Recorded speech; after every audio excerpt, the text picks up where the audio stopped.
একজন বাড়ির মালিক কতটা গাছ প্রেমী বা উদ্ভিদ প্রেমী হলে এরকম কাম করতে পারে। দেখুন কত সুন্দর ফুল বাগান বানিয়েছে নিজের। একটু দূরে দূরে দেখাও, এই বাড়িটা দেখাও, কত সুন্দর গাছটা লাগিয়েছে। দেখুন বাড়ির এক একটা গাছ দিয়ে কারু গাছ সাজিয়ে রেখেছে। বাড়িটা যেমন চমৎকার তেমনি তার মন মানসিকতাও চমৎকার বাড়ির মালিকের। এরকম গাছ লাগাতে পারে, আর এরকম গাছ প্রেমী মানুষ আমাদের দেশে প্রয়োজন। অক্সিজেন, পরিবেশ ভালো করার জন্য এই সকল গাছগুলো প্রয়োজন। দেখুন এই গাছটা কত সুন্দর, আর এই দেখুন এই সুন্দর গাছেই কিন্তু একটা সুন্দর ফুল ফুটেছে। দেখুন সুন্দর একটা ফুল ফুটেছে, খুব চমৎকার লাগছে।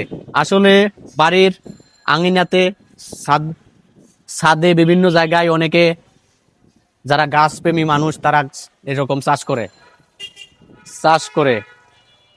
তো এরকম গাছ লাগানো, এই দেখুন একটা কি সুন্দর একটা মেহেদি গাছ লাগিয়েছে।